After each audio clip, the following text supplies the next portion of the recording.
Hello friends, எல்லாருக்கும் வணக்கங்க. கலாஸ் ரெசிபியில் இன்னைக்கு பாதுஷா எப்படி டேஸ்ட்டாக பண்ணுறதுன்னு பார்க்கலாம் வாங்க.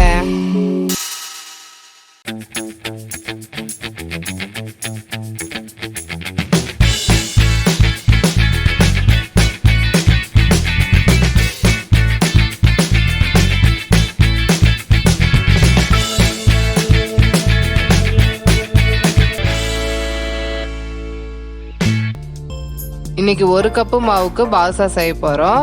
அதுக்கு ஒரு கப்பு சர்க்கரை எடுத்துக்கலாம். அப்ராக்சிமேட்டாக அரை கப்பு தண்ணி ஊற்றிட்டு மீடியம் ஃப்ளேமில் பாகு ரெடி பண்ணிக்கலாம்.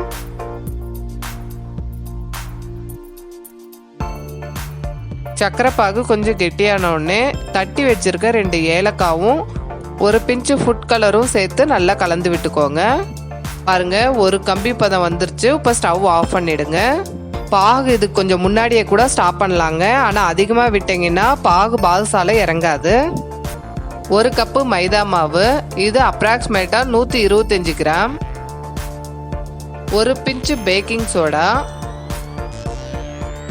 1/4 டீஸ்பூன் பேக்கிங் பவுடர், 2 பிஞ்சு உப்பு, காய்ச்சி ஆற வச்ச நெய் 1/4 கப்பு, இது அப்ராக்சிமேட்டாக 4 டேபிள் ஸ்பூன். இது எல்லாத்தையும் மாவோட நல்லா கலந்து விட்டுட்டு 1/4 கப்பு தயிர், இது அப்ராக்சிமேட்டா 4 டீஸ்பூன். இது எல்லாத்தையும் விரல் மட்டும் யூஸ் பண்ணி நல்லா கலந்து விட்டுக்கோங்க. ரொம்ப அழுத்தி பிசையக்கூடாதுங்க. பிசைஞ்சிட்டோம்.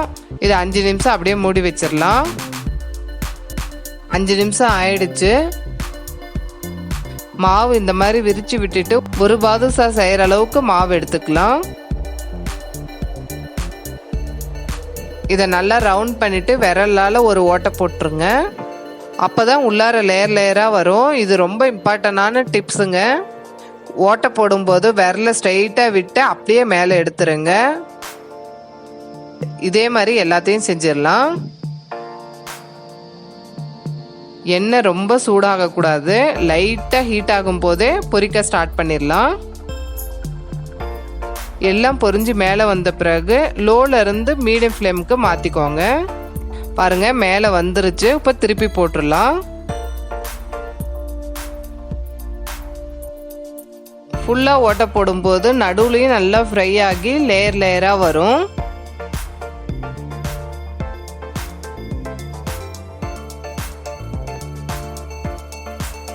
அவ்வளோதாங்க, பாதுஷா ஃப்ரை ஆயிடுச்சு.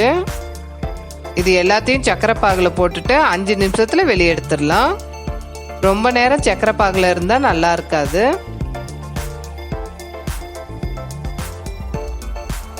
5 நிமிஷத்தில் சக்கரை பாகில் இருந்து வெளியே எடுத்துட்டு டெக்கரேஷனுக்காக பிஸ்தா சீவலை மேலே தூவிக்கலாம்.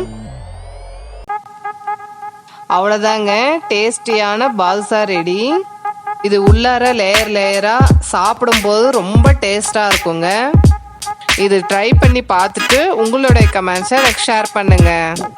இந்த வீடியோ உங்களுக்கு பிடிச்சிருந்ததுன்னா கலாஸ் ரெசிபிக்கு சப்ஸ்கிரைப் பண்ணுங்க. பெல் ஐக்கானை கிளிக் பண்ண மறந்துடாதீங்க.